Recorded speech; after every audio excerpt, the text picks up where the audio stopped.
ইয়াহইয়া আলাইহিস সালাম সেই নবী যার নাম আল্লাহ পাক নিজে রেখেছেন। সুবহানাল্লাহ। তিনি সাইয়্যিদ ছিলেন, নেতা ছিলেন, নবী ছিলেন। একইভাবে সালাম বিনিময় হলো, নবীজি এগিয়ে চললেন সাল্লাল্লাহু আলাইহি ওয়াসাল্লাম। তৃতীয় আকাশে তিনি দেখলেন আরেকজন নবী, তাকে বলা হলো তিনি হচ্ছেন ইউসুফ আলাইহিস সালাম, যাকে পুরো পৃথিবীর অর্ধেক সৌন্দর্য দেওয়া হয়েছে। আর আপনারা জানেন সূরা ইউসুফ একটা সূরাই আছে, আর এই সূরা ইউসুফ জুলাইখার প্রেম কাহিনী নয়, বরং এই সূরা হচ্ছে ইউসুফ আলাইহিস সালামের সাথে তার পিতা ইয়াকুব আলাইহিস সালামের প্রেম কাহিনী। ভালো করে পড়ে দেখবেন। কিভাবে বললাম?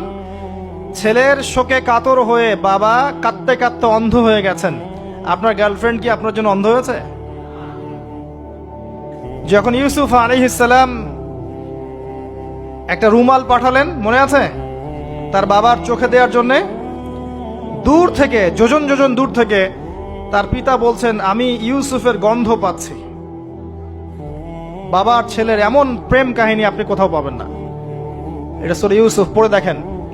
আর ইউসুফ আলাইহিস সালামের যে চরিত্র ছিল, তার চেহারার চেয়ে চরিত্র আরো বেশি সুন্দর ছিল। তাকে জেনার অফার করা হচ্ছে, তিনি বলছেন আল্লাহকে আমি ভয় করি। আর যুবকদেরকে আমরা বলতে চাই যে যদি আপনি জেনা থেকে দূরে থাকতে পারেন, যদি শুধু জেনা থেকে দূরে থাকতে পারেন, আল্লাহ পাক আপনার যে কোনো দোয়া কবুল করবে ইনশাআল্লাহ। নিশ্চিত মৌতের হাত থেকে আল্লাহ আপনাকে বাঁচাতে পারেন যদি আপনি জেনা ছাড়তে পারেন। আর জেনা মানে শুধু ফিজিক্যাল রিলেশন নয়, জেনা মানে রাতের বেলা জেগে কথা বলাও, অনলাইনে চ্যাটিং করাও, আপনার বান্ধবীর সাথে কফি খাওয়াও, সবকিছুই জেনার অন্তর্ভুক্ত। এগুলো ছাড়তে পারলে আল্লাহ পাক আপনার দোয়া কবুল করবেন। ওইভাবে যে তিনজন ব্যক্তি গুহায় আটকা পড়েছিল, মনে আছে? গুহার মুখের মধ্যে একটা পাথর এসে গেল, সবাই বলছে আজকে আর বাঁচার বুদ্ধি নাই, নিজের আমল দিয়ে আল্লাহর কাছে বাঁচতে চাও। তার মধ্যে একজন বলছে, একজন তাকে পেতে চাইতাম, সে রাজি হয়ে গিয়েছিল 100 স্বর্ণ মুদ্রার বিনিময়ে। আমি বসেছি এই খারাপ কাজ করতে তার রানের মাঝখানে, সে ওই সময় বলেছে তুমি আল্লাহকে ভয় করো। আমি মুদ্রাও দিয়ে দিয়েছি, ওখান থেকে আমি জেনা না করে চলে আসছি। আল্লাহ এই কাজ যদি তোমার পছন্দ হয়ে থাকে, আজকে এই মৃত্যুর হাত থেকে আমাকে বাঁচাও। ওই পাথর সরে গেল। এটা দলিল দিলাম, জেনা ছাড়তে পারলে আপনার দোয়া, যে কোনো দোয়া আল্লাহ কবুল করবেন ইনশাআল্লাহ। শুধু তাই নয়, আরশে আজিম আল্লাহ পাকের সবচেয়ে বড় সৃষ্টি, এর নিচে আল্লাহ পাক 7 শ্রেণীর মানুষকে ছায়া দিবেন। তার মধ্যে এক শ্রেণী হচ্ছে সেই যুবক যাকে কোনো সুন্দরী নারী আহ্বান করেছে খারাপ কাজ করার জন্য, উচ্চ বংশের, সে বলেছে আমি আল্লাহকে ভয় করি। পারবেন ইউসুফের মতো হতে? আল্লাহ পাক তৌফিক ইনায়াত করুন, আমিন। আপনি জেনা থেকে দূরে থাকেন, আল্লাহ পাক আপনার ঘরে খাদিজা রাদিয়াল্লাহু আনহার মতো মেয়ে দিবেন ইনশাআল্লাহ।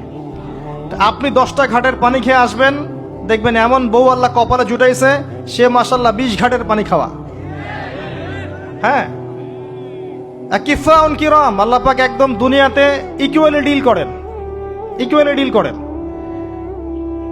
আল্লাহ পাক আপনাদের প্রত্যেকের পারিবারিক জীবনটা সুখী করুন, দোয়া করি, আমিন। ইউসুফ আলাইহিস সালাম তারপরে এগিয়ে চললেন, আর প্রত্যেক আকাশেই মারহাবা মুসাফা হচ্ছে এবং সালাম হচ্ছে। চতুর্থ আকাশে নবী সাল্লাল্লাহু আলাইহি ওয়াসাল্লাম দেখছেন ইদ্রিস আলাইহিস সালাম। ইদ্রিস আলাইহিস সালামের কথা সূরা মারিয়ামের মধ্যেও আছে, পড়ে দেখবেন। সালাম বিনিময় হলো, নবীজি এগিয়ে চললেন। পঞ্চম আকাশে তিনি দেখছেন হারুন আলাইহিস সালাম। কার ভাই? মুসা আলাইহিস সালামের ভাই। তিনি কিন্তু মুসা আলাইহিস সালামের সাথে ফেরাউনের সামনে গিয়ে দাওয়াত দিয়েছেন, মনে আছে? আরেকটা কথা বলি, কোরআনে দাড়ির দলিল আছে? দাড়ি বলবে নাই। কোরআনে কোথায় দাড়ির দলিল আছে বলেন তো দেখি, কে বলতে পারবেন? কঠিন প্রশ্ন। 500 টাকা পুরস্কার দেব আমার পক্ষ থেকে, জান। যদিও 500 কোনো টাকাই না, টাকার মান দিন দিন কমছে। কোন সূরায় দাড়ির কথা আছে কে বলতে পারবেন? আলেম ওলামা বাদ, তারা তো পারবেন। আমরা সিভিলিয়ানদের জিজ্ঞাসা করছি, সাধারণ জনগণকে। কে পারবেন বলেন? কোন সূরায় দাড়ির কথা আছে? দাড়ি কোরআনে একটা জায়গায় দাড়ির কথা আছে, কে বলতে পারবেন? দেখছেন, আল কোরআনের আলো ঘরে ঘরে যা আলো, তাই না? স্লোগান দিয়ে কাজ হবে না ভাই, প্রত্যেক ঘরে ঘরে কোরআনওয়ালা মানুষ তৈরি করতে হবে, তারপরে আলো অটোমেটিক ঘরে ঘরে জ্বলবে ইনশাআল্লাহ। আচ্ছা যাক, আমার টাকা বেঁচে গেল। সূরা তহায় আছে। কোথায় আছে? সূরা তহার মধ্যে আছে। একটা জায়গায় দাড়ির কথা আছে, সেটা হচ্ছে হারুন আলাইহিস সালামের দাড়ি। কার দাড়ি? হারুন আলাইহিস সালামের দাড়ি। মুসা আলাইহিস সালাম ফেরাউন থেকে এই যে দলবল নিয়ে পার হওয়ার পরে, বনু ইসরায়েলকে নিয়ে পার হওয়ার পরে আল্লাহ পাক তাকে 40 দিন ডেকেছেন তুর পাহাড়, মনে আছে? তুর পাহাড়ে তিনি গেছেন। এই ফাঁকে বনু ইসরায়েল শিরক করা শুরু করেছে, এই যে বাছুর পূজা শুরু করেছে, মনে আছে? পড়েন নাই কখনো? বাছুর পূজা শুরু করেছে। মুসা আলাইহিস সালাম তাওরাত নিয়ে আসছেন, এসে দেখছেন যে কওমের এই অবস্থা। তিনি রাগে তাওরাত ছুঁড়ে মারলেন। তিনি প্রচন্ড ব্যক্তিত্ব সম্পন্ন মানুষ ছিলেন, গায়রতওয়ালা। রাগে তাওরাত ছুঁড়ে মারলেন এবং এসে এই যে হারুন আলাইহিস সালাম যাকে রেখে গিয়েছিলেন যে কওমকে দেখাশোনা করবে, তার দাড়ি চিপে ধরলেন। তুমি থাকতে এরা এই অবস্থায় গেল কিভাবে? এক হাতে দাড়ি, এক হাতে চুল চেপে ধর, তুমি থাকতে এই অবস্থা হইল কিভাবে? সূরা তহা পড়ে দেখেন। তখন হারুন আলাইহিস সালাম বলছেন যে হে আমার ভাই, আমার দাড়ি আর চুল ধরো না, এই একটা জায়গায় আছে। তার মানে দাড়ি পাওয়া যাচ্ছে কোরআনে। কিছু মানুষ তো এখন বলে কোরআন মানি, হাদিস মানি না, তাই না? ওই অজুহাত দিয়ে এখন দাড়ি রাখে না, বলে কোরআনে তো দাড়ির কথা নাই, রাখবো কেন? সুবহানাল্লাহ। আপনারাও কি এটা বিশ্বাস করেন যে আমরা শুধু কোরআন মানবো, হাদিস মানবো না? স্পষ্ট কুফরি, স্পষ্ট কুফরি। কোরআন এবং হাদিস একসাথে মিলেই শরিয়া।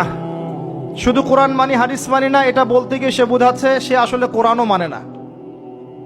কোরআনে আল্লাহ বলেছেন ওয়ামা আতাকুমুর রাসূল ফাখুযুহ, রাসূল যা দিয়েছেন নিয়ে নাও। ওয়ামা নাহাকুম আনহু ফানতাহু, যা থেকে নিষেধ করেছেন দূরে থাকো। তাহলে সুন্নাহ না মানলে আপনি কিভাবে কোরআন মানবেন? কথা কি বুঝতে পারছেন? আসেন, হারুন আলাইহিস সালাম সালাম বিনিময় হলো, চললেন।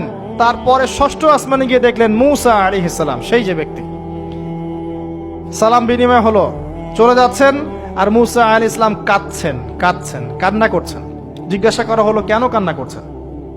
তিনি বললেন আমার পরে একজন যুবক নবী হবে যার উম্মত আমার চেয়ে বেশি জান্নাতে যাবে, এটা চিন্তা করে আমি কান্না করছি। তিনি হচ্ছেন মুহাম্মদুর রাসূলুল্লাহ সাল্লাল্লাহু আলাইহি ওয়াসাল্লাম। তারপরে গিয়ে চললেন সপ্তম আসমান।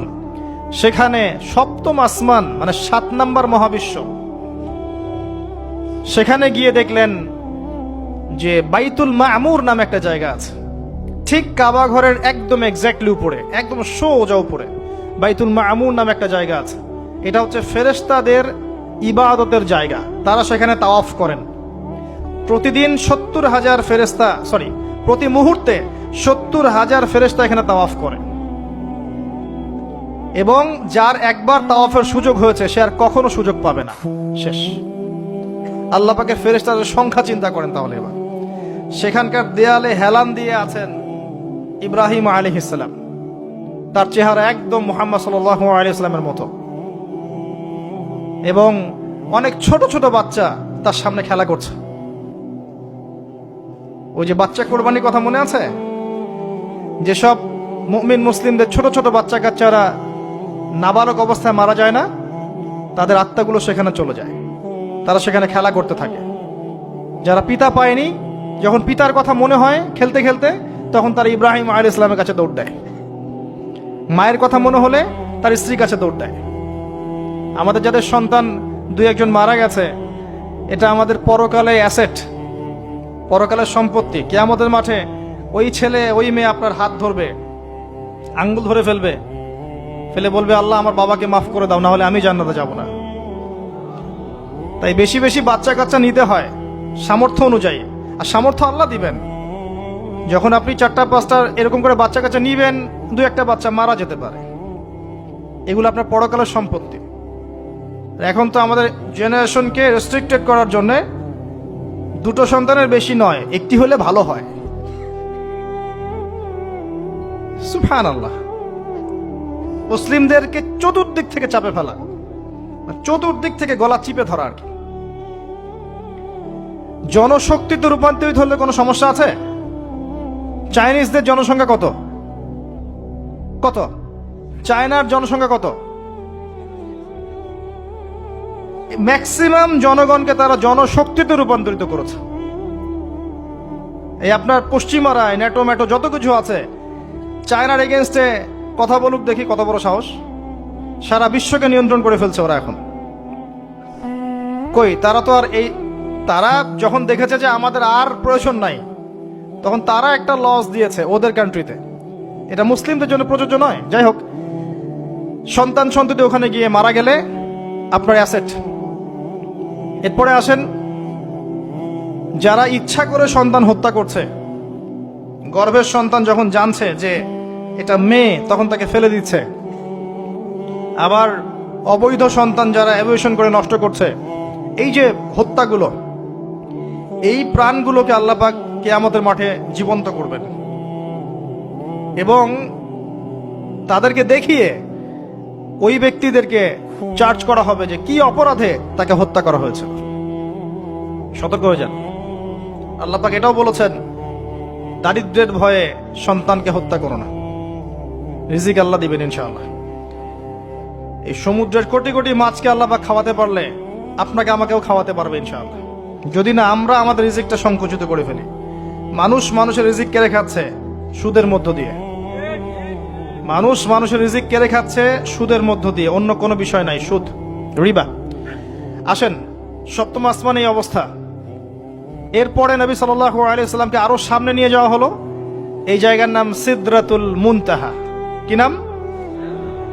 সর্বশেষ জায়গা, যেখানে জিবরাইল আলাইহিস সালামও এর উপরে আর যেতে পারেন না। যদিও বা জিবরাইল আলাইহিস সালাম ফেরেশতাদের সর্দার, তিনিও যেতে পারেন না। তারপরে আরেকটা জগৎ আছে, ওই জগৎ থেকে আদেশ এই সিদরাতুল মুনতাহা পর্যন্ত আসে, এখান থেকে কালেক্ট করে নিচে নামানো হয়।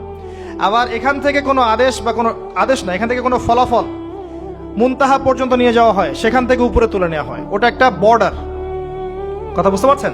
এটা একটা বর্ডার, নো ম্যানস ল্যান্ড। এই জায়গায় গিয়ে জিবরাইল আলাইহিস সালাম নিজের আকৃতিতে আসলেন। 600টা পাখা। কতগুলো পাখা? 600 পাখা। নবী সাল্লাল্লাহু আলাইহি ওয়াসাল্লাম একটু বিব্রত বোধ করছিলেন, তিনি আবার আগের রূপে ফিরে আসলেন। এই জায়গায় বাহন চেঞ্জ করা হলো। এখানে নবী সাল্লাল্লাহু আলাইহি ওয়াসাল্লাম বলেছেন, আমি সিদরাতুল মুনতাহায় এমন কিছু রং দেখেছি, এত অপরূপ সৌন্দর্য দেখেছি, যেটা কোনো মানুষের পক্ষে ভাষায় প্রকাশ করা সম্ভব না। এটা শেষ সীমানা, এবং এটা একটা বড়াই গাছের মতো দেখতে। সরি, বড়ই গাছ, বড়াই গাছ না, আসলে বড়ই গাছের, কুল গাছের মতো দেখতে। এরপর আরেকটা বাহন আনা হলো, এটা বাহন চেঞ্জ করা হলো। এবার তিনি আরো ঊর্ধ্বে উঠে যাচ্ছেন, উঠছেন। একটা পর্যায়ে ওই জগতে যে ফেরেশতারা আছেন যারা আল্লাহ পাকের আদেশ লিখছেন, ওই আদেশগুলো লিখার যে কলমের খসখস শব্দ, এটা নবীজি শুনতে পারলেন। সুবহানাল্লাহ। নূরের পর্দার কাছাকাছি তাকে নিয়ে যাওয়া হলো, একদম আল্লাহ পাকের কাছাকাছি, আরো সে আজিমের কাছাকাছি। এখানে আল্লাহ রাব্বুল আলামিন সরাসরি তার সাথে কথা বললেন, যা ওহী করার তা করলেন, এবং স্পেশালি 3টা গিফট বা হাদিয়া দিলেন। কয়টা? 1 নাম্বার 50 ওয়াক্ত নামাজ। কত ওয়াক্ত? 2 নাম্বার সূরা বাকারার শেষের 3 আয়াত, সূরা বাকারার শেষের 3 আয়াত। আর 3 নাম্বার হচ্ছে একটা ঘোষণা, হে নবী মুহাম্মদ সাল্লাল্লাহু আলাইহি ওয়াসাল্লাম, তোমার উম্মতের কোন ব্যক্তি যদি আমার সাথে শিরক না করে মারা যায়, আমি তাকে জান্নাতে দিয়ে দিব ইনশাআল্লাহ। আজকে এই মেরাজুন নবী নিয়ে অনেক আলোচনা হবে, কিন্তু আলোচনা হওয়ার পরে আমরা যদি এই নামাজের পাবন্দ না হতে পারি, সূরা বাকারার শিক্ষা নিতে না পারি, বা শেষের আয়াত মুখস্থ করতে না পারি, শিরক ছাড়তে না পারি, আদতে আলোচনার কোনো ফায়দা নেই। কথা বুঝতে পারছেন? এখানকার 3টা মৌলিক হাদিয়া তিনি নিয়ে আসছেন। এবার নিচে নামছেন, ওই যে 6ষ্ঠ আসমানে অপেক্ষা করছেন কে? মুসা আলাইহিস সালাম। কোথায় যাচ্ছেন? এই কি হলো আল্লাহর সাথে কথাবার্তা, এই হয়েছে। কি দিয়েছে আপনাকে? 50 ওয়াক্ত নামাজ। বলেন কি 50 ওয়াক্ত নামাজ? আমার উম্মতের 2 ওয়াক্ত নামাজ ছিল, পড়তে পারে নাই। পারবেন আপনার উম্মত, আপনি ফিরে যান, নামাজ কমিয়ে নিয়ে আসেন। লজ্জাবোধ করলেন নবী সাল্লাল্লাহু আলাইহি ওয়াসাল্লাম, তাও ফিরে গেলেন। 50 থেকে 45, 45 থেকে 40, 40 থেকে 35, করতে করতে করতে করতে 5। এবারও মুসা আলাইহিস সালাম বলছেন ফিরে যান, পারবেন আপনার উম্মত। মুসা আলাইহিস সালাম কত দূরদর্শী ছিলেন দেখেন, পারে উম্মত? ম্যাক্সিমামই তো পারে না। কথা ঠিক আছে না?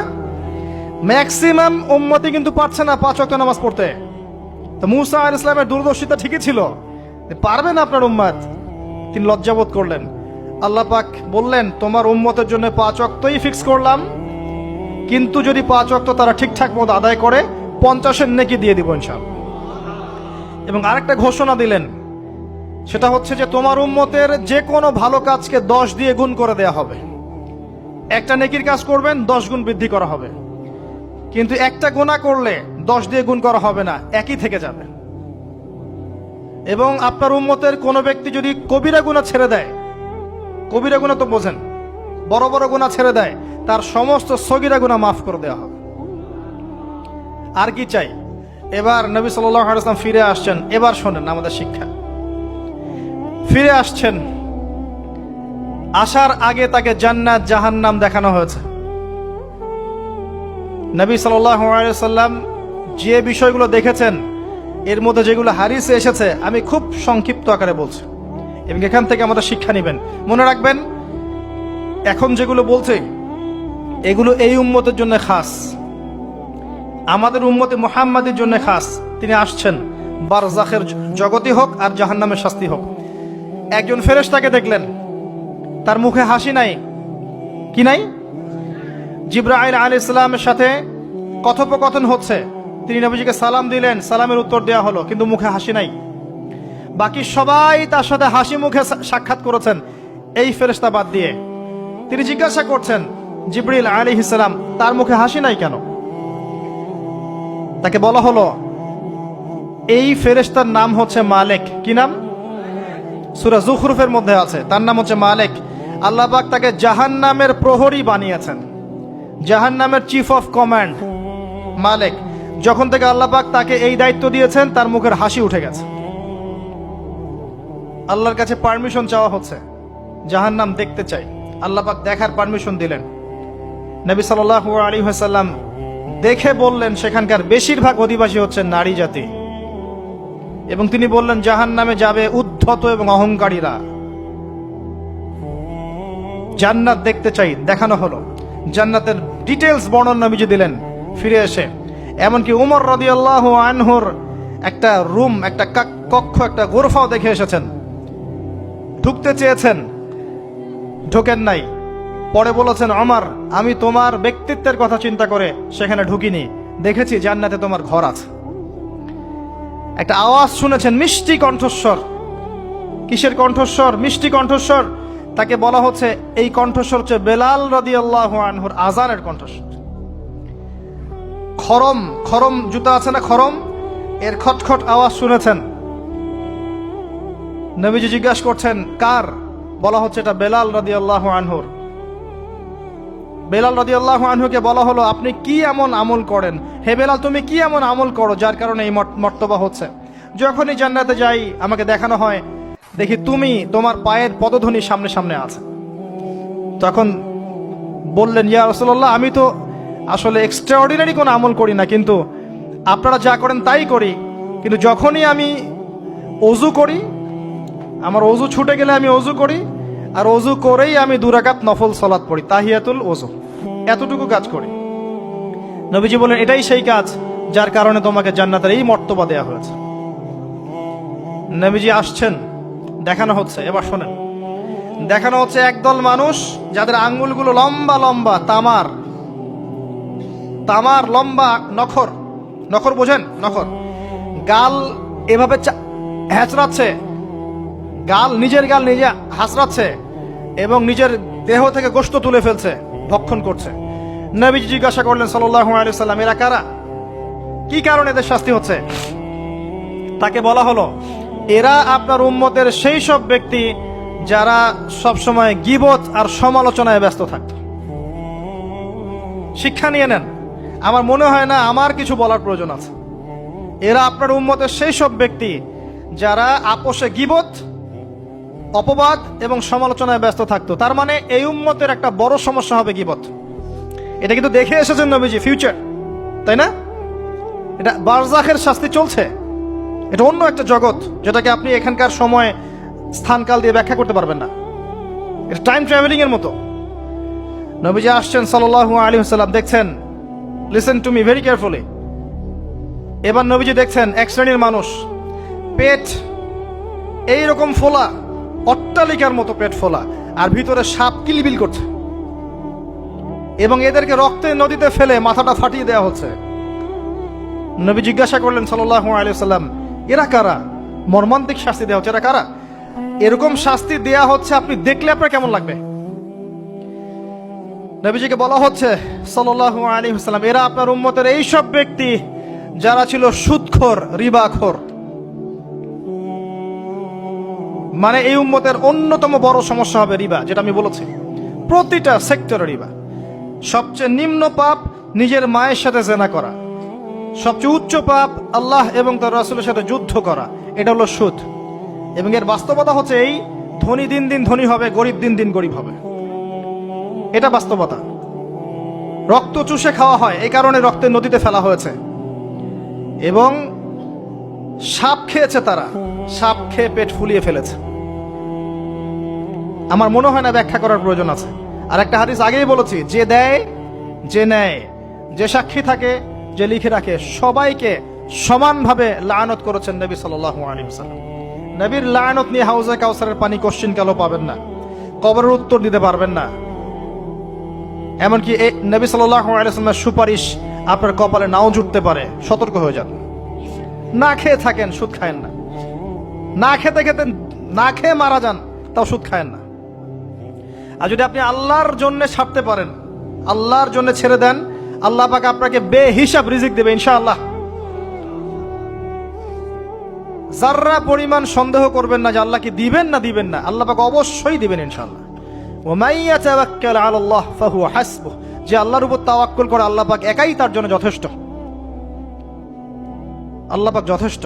ওয়া ইয়ারযুকু মান ইয়াশা বিগাইরি হিসাব, আল্লাহ পাক বেহিসাব রিজিক দেন যাকে চান। মিন হাইসু লা ইয়াহতাসিব, এমন উৎস থেকে রিজিক দিবেন যে সে কল্পনা করে নাই। ছেড়ে দেন। কিন্তু বিশ্বের শুরু থেকে নিচ পর্যন্ত রিবা দিয়ে ভর্তি। একটা ছোট্ট গ্রামে যাবেন, দেখবেন একাধিক সুদী এনজিও কাজ করছে। এখন মা বোনরাও খুব বেশি সুদ খায়, ব্যাংকের মধ্য দিয়ে, সমিতির মধ্য দিয়ে, এইটা ওইটা ছল চাতুরি ঘুরিয়ে ফিরে কতভাবে যে খাওয়া হয় আল্লাহ ভালো জানেন। আল্লাহ পাক আমাদেরকে এই মহামারী থেকে হেফাজত করুন। সবচেয়ে বড় মহামারী চলছে বিশ্বে, এই ইকোনমিক মহামারী, রিবা কেন্দ্রিক মহামারী, এটা মুসলিমের ইমান আমল সব ধ্বংস করে দিয়েছে। আসেন, তিনি আসছেন, দেখলেন এক শ্রেণীর মানুষ আগুন, বড় বড় আগুনের দলা, এগুলো মুখে ঢুকাচ্ছে, পিছনের রাস্তা দিয়ে বের হয়ে যাচ্ছে। নাউযুবিল্লাহ পড়ি আমরা। জিজ্ঞেস করা হচ্ছে কারা এরা, মর্মান্তিক শাস্তি হচ্ছে। নবী সাল্লাল্লাহু আলাইহি ওয়াসাল্লামকে বলা হলো, এরা আপনার উম্মতের সেই সব ব্যক্তি, listen to me very carefully, এরা আপনার উম্মতের সেই সব ব্যক্তি যারা ইয়েতিমদের মাল আত্মসাৎ করে খেত। আমার ব্যাখ্যা করার কোনো প্রয়োজন নাই, আপনারা সবাই শিক্ষিত মানুষ। ইতিমের মাল আত্মসাৎ করলে যদি এই শাস্তি হয়, জনগণের মাল আত্মসাৎ করলে কি হতে পারে চিন্তা করে দেখেন। কি হতে পারে? এটা মানুষের হক, আল্লাহর কাছে ক্ষমা পাওয়া যাবে না, মানুষকে দিতে হবে। আরো এগিয়ে আসলেন, তিনি দেখছেন, এবার বলতে গিয়ে আমার বুক কাঁপছে। দেখলেন এক শ্রেণীর মানুষ, জিহ্বাগুলোকে টানা হচ্ছে, আগুনের কেচি দিয়ে কেটে দেওয়া হচ্ছে। আবার জিহ্বা জোড়া লাগছে, আবার কেটে দেওয়া হচ্ছে, চলতে আছে অনবরত, কন্টিনিউয়াসলি। আল্লাহর কাছে কায়মনো বাক্যে দোয়া করি, এ সময় দোয়া কবুল হয়। আল্লাহ পাক যেন দোয়া আমাদের কবুল করেন। আল্লাহ পাক যেন আমাকে এবং আপনাদেরকে এদের অন্তর্ভুক্ত না করেন। জিজ্ঞেস করা হলো এরা কারা? নবী সাল্লাল্লাহু আলাইহি ওয়াসাল্লামকে বলা হচ্ছে, এরা আপনার উম্মতের সেই সব ব্যক্তি যারা ছিল বক্তা, ওয়াইজ, যারা অনেক বক্তব্য করত, নিজে আমল করত না। আর এই মহামারী আমাদের মধ্যে ছড়িয়ে পড়েছে, কোনো সন্দেহ নাই। যদি না পড়তো তাহলে আমাদের কথায় মানুষের জীবন পরিবর্তিত হতো। খুব কম দেখা যায় যে আমাদের কথাগুলো আপনাদের কলবে তাসির হচ্ছে। তাসির তখন হবে যখন আমার মধ্যে আমলটা থাকবে।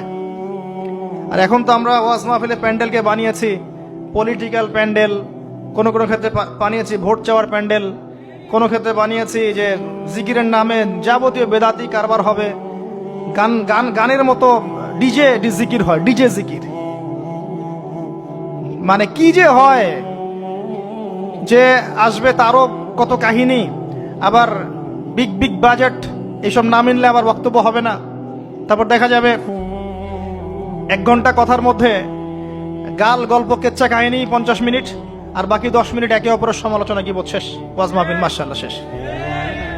খুব কম ওয়াজ মাহফিল আছে জনগণকে বলবেন কি শিখলেন আজকে ওয়াজে, বলবে হ্যাঁ সুন্দর সুর করে কিছু কথা বলেছে, কি কি শিখেছে, আমার কি বললাম ঠিক বুঝতে পারলাম না। Out of content, out of topic, কোনো কনস্ট্রাকটিভ কথাবার্তা নাই। তো এছাড়াও জানা অনুযায়ী আমল না থাকলে এই অবস্থা হবে। আল্লাহ পাক আমাদেরকে হেফাজত করুন, আল্লাহ পাক আমাকে এবং আপনাদের সবাইকে হেফাজত করুন, আমিন। আরো এগিয়ে আসলেন, দেখা গেল এক শ্রেণীর মানুষ, যুবকরা খুব ভালো করে শোনেন এবং বিবাহিতরাও শোনেন, সামনে রাখা আছে ভালো গোশত, বাম দিকে রাখা আছে পচা গোশত, গন্ধ বের হচ্ছে। তারা এই পচা গোশত তুলে তুলে খাচ্ছে, গোগ্রাসে খাচ্ছে, ভালো গোশতের দিকে ভ্রুক্ষেপও করছে না। অবাক হয়ে নবী সাল্লাল্লাহু আলাইহি ওয়াসাল্লাম জিজ্ঞাসা করছেন, এরা কারা? তাকে বলা হচ্ছে, এরা আপনার উম্মতের সেই সব ব্যক্তি যাদের ঘরে পবিত্র স্বামী ছিল, বাইরে অন্য পরপুরুষের সাথে প্রেম করেছে, যাদের ঘরে পবিত্র স্ত্রী ছিল, বাইরে পরকিয়া করেছে। আর এখন যত মিডিয়া আছে দেখবেন, সিরিয়াল, মুভি, জাবি জাবি, এরা পরকিয়া শিখায়, জেনা এবং পরকিয়া শিখায়। খেয়াল করে দেখবেন, একটা ছেলে মেয়ের অবাধ মেলামেশা, হারাম মেলামেশাকে এমন ভাবে উপস্থাপন করা হয়, মনে হয় এটা একটা পবিত্র ইবাদত মনে হয়, এবং বোঝানো হয় যে প্রেম তো পবিত্র, পবিত্র প্রেমে কি সমস্যা? আরে প্রেম পবিত্র তখন যখন আমি আমার স্ত্রীর সাথে প্রেম করব। আর দেখবেন যতগুলো এই যে মুভিজ, আপনার সিনেমাস, ফিল্মস, গান, নাটক, এগুলোর মূল থিম কিন্তু হারাম প্রেম। অল্প কিছু আউট অফ কন্টেন্ট অন্য অন্য থিমের মধ্যে আছে। দেশ নিয়ে কতগুলো মুভি হয়েছে, কতগুলো নাটক হয়, ইসলাম নিয়ে কতগুলো হয়, শ্রদ্ধা ভক্তি এগুলো নিয়ে কতগুলো হয় দেখবেন। আর এই যে অন্য কান্ট্রির যে সংস্কৃতিগুলো ঢুকেছে, এগুলোর মূল থিম দেখবেন পরকিয়া করাচ্ছে, পরকিয়া শেখায়, বেহায়াপনা শেখায়, কিভাবে শাশুড়ির সাথে ঝগড়া করতে হবে, কিভাবে বউ রেখে আরেকটারে প্রেম করতে হবে, বউকে কেমন করে ব্লাফ দেওয়া যায়, এদিকে স্বামীরা ব্লাফ কেমন করে দেওয়া যায়, এগুলোই শেখায়। এবং অনেক ক্ষেত্রে দেখা যায় তাদের দেশের মানুষ এগুলোর প্রতিবাদ করছে, আর আমাদের মা বোনরা এগুলো দিব্যি দেখছে, ডেইলি রুটিন, যে 3-4 ঘন্টা এগুলো দেখতেই হবে। বাঘের সামন থেকে আপনি হাড্ডি গোশত নিয়ে আসতে পারবেন, এইসব মেয়েদের হাত থেকে রিমোট নিতে পারবেন না। এর পরেও দেখবেন আপনি আবার নগ্ন ফিল্ম, পর্নোগ্রাফি আছে না, এগুলো আবার ফ্রি অ্যাক্সেস, আপনি চাইলে ইন্টারনেটে ঢুকবেন, দেখতে পারবেন। এটা কিন্তু আমরা রাষ্ট্রীয়ভাবে বন্ধ করতে পারতাম, যে আমার দেশে কোনো পর্ন সাইট চলবে না, কোনো পর্ন সাইট চলবে না। পর্নোগ্রাফি একমাত্র কারণ, সমস্ত কারণের সবচেয়ে বড় কারণ, বাকি কারণগুলো আছে, সবচেয়ে বড় কারণ, এর কারণে ধর্ষণ বাড়বে। যত বেশি পর্নোগ্রাফি প্রচলন ঘটবে, তত বেশি ধর্ষণ বাড়বে। কারণ পর্ন দেখতে দেখতে মানুষের ভিতরটাকে পশু বানিয়ে ফেলা হয়, এবং এই পশু সুযোগ পেলেই একটা মেয়েকে ধর্ষণ করবে। হ্যাঁ, এর ভিতর থেকে বাইরে মনে হচ্ছে কোটটাই স্যুট পরে আছি, জুব্বা ডুব্বা পরে আছি, ভিতরটা পশু বানিয়ে ফেলা হয়। এবং দেখবেন ফাঁক পেলে মেয়েকে ধর্ষণ করবে, ফাঁক পেলে বাচ্চাকে ধর্ষণ করবে, প্রাইভেট পড়াতে গিয়ে ছাত্রীকে ধর্ষণ করবে, চাকরি ক্ষেত্রে মেয়েকে ধর্ষণ করবে। দেখবেন এই কাজগুলো হবে, সুযোগ পেলেই ধর্ষণ করবে, কারণ ইন্টারনালি সে বিস্ট হয়ে গেছে, জানোয়ার। কিভাবে হয়েছে? ওই পর্ন দেখতে দেখতে। যারা এটাতে এডিক্টেড, তখন মনে হয় যে জগৎটা মনে হয় এমনই, একটা মেয়ের দিকে সে আর শ্রদ্ধা, সম্মান, ভালোবাসার দৃষ্টিতে দেখতে পারবে না। মেয়ের দিকে তাকালেই মনে হবে গোশতের টুকরা, খালি ভক্ষণ করতে হবে। হ্যাঁ, মাইন্ডসেটটা চেঞ্জ করে দিবে আপনার। মানে আমি আপনাকে বলি, পবিত্র ভালোবাসাটাকে যৌনতা দিয়ে ট্রান্সফার করা হয়েছে এই বিশ্বে। ভালোবাসা একটা ডিভাইন জিনিস, আল্লাহর পক্ষ থেকে আসে, ডিভাইন একটা জিনিস, অলৌকিক। মানে যখনই আপনি দেখবেন কাবিন হবে এবং আপনি কালিমা পড়ানো হচ্ছে, আপনি বলছেন কবুল, ইমিডিয়েটলি আপনি ফিল করবেন অপরিচিত একটা মেয়ে, আপনি যাকে দেখেন নাই, বাবা মা বিয়ে ঠিক করেছে, আল্লাহর পক্ষ থেকে ডিভাইন একটা ভালোবাসা চলে আসবে, মায়া, একটা মহব্বত, রহমত। এটা তারা ফিল করতে পারবে যারা পর্ন অ্যাডিক্টেড নয়। যারা পর্ন অ্যাডিক্টেড দেখবেন ওই স্ত্রীকে তার ভালো লাগবে না। তার মনে হবে এর চেয়ে ওই মেয়েটা সুন্দর, তার চেয়ে ওই মেয়েটা সুন্দর, তার চেয়ে ওই মেয়েটা সুন্দর। কারণ তার মাথাটা এরকম বিক্ষিপ্ত, পাশবিক। এবং ম্যারিড লাইফেও সে দেখবেন স্ত্রীকে স্যাটিসফাই করতে পারবে না। নিজের উপর জুলুম করতে করতে নিজের সব যৌন ক্ষমতাও নষ্ট করে ফেলবে। আর একাধিক বিয়ে তো অনেক দূরের কথা, একটাই তার কাছে অনেক ভারী মনে হবে। পরে এসব ট্রিটমেন্ট করে কোনো লাভ হবে না। আল্লাহর দেওয়া সম্পদ নষ্ট করলে ট্রিটমেন্ট দিয়ে আসলে কোনো কাজ হয় না। তো আমি যেটা বলতে চাচ্ছিলাম, এই পর্নোগ্রাফি দিয়েই ধর্ষণ বাড়ছে। এটাকে বন্ধ না করতে পারলে আপনি পারবেন না। এর উপরেও আছে আবার ফাঁকফোকর, আইনের ফাঁকফোকর। ধর্ষক সবার বিচার হবে, এটা মেনে নিয়ে দুষ্কর। এখন অনেকেই বেরিয়ে যায়, অনেকেই ফাঁকফোকর পেয়ে যায়। সব মিলিয়ে এতে করে সামাজিক কাঠামো নষ্ট হচ্ছে। এর উপর ফ্রি মিক্সিং আছে, অবাধ মেলামেশা আছে, আমরা উস্কাচ্ছি এগুলোকে, কাছে আসার গল্প। আস্তে আস্তে দেখবেন কাঠামোটা আরো কলাপস করে যাবে দিন দিন। এর ফলে কি হবে আমি বলে দেই, শোনেন, আমার উপর রাগ করে না। দিন দিন কি হবে আমি এটাও বলে দিচ্ছি। যত ডে যাবে দেখবেন এর চেয়ে বেশি সমকামিতা বাড়বে। এগুলোর ফলাফল, এর খিজির আলাইহিস সালামের মতো চোখ দিয়ে দেখেন, এরগুলোর ফলাফল পরে আসবে এমন একটা সময় যে মেয়েদেরকে ধর্ষণ, এর সাথে সমকামিতা। কারণ মানুষ মেয়েদের উপর থেকে দেখবেন আগ্রহ কমে যাবে, এবং সমকামিতা যে বাড়বে, হাদিসে এসেছে যে এই উম্মতের উপর আমি ভয় করি এই উম্মতের মধ্যে সমকামিতা ছড়িয়ে পড়বে। আল্লাহর রাসূল বলেছেন আরো বাড়বে চাইল্ড অ্যাবিউজিং, বাচ্চাদেরকে রেপ করা হবে বেশি বেশি বিকজ অফ এই পর্নোগ্রাফি। যতদিন যাবে দেখবেন যারা মেয়ে সন্তানের বাবা খুবই সতর্ক, সাবধান।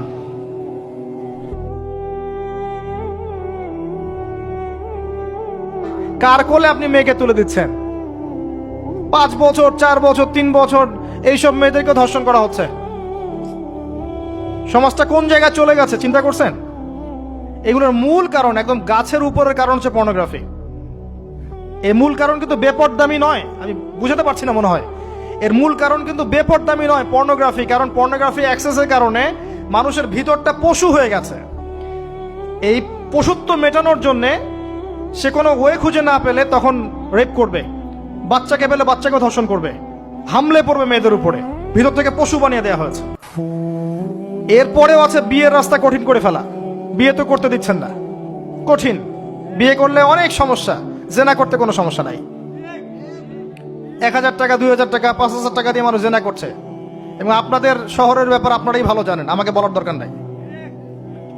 যখন এই জিনিসগুলো বাড়বে আপনাদের কমিউনিটির মধ্যে, আল্লাহর আযাব গজব বেশি আসবে।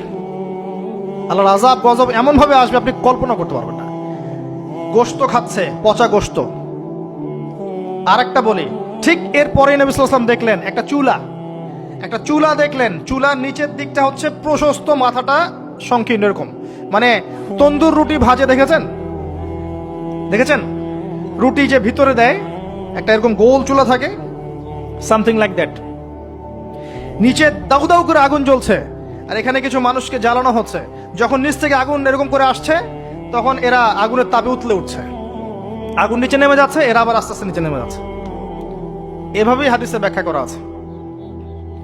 নবী সাল্লাল্লাহু আলাইহি ওয়াসাল্লাম জিজ্ঞাসা করলেন এরা কারা?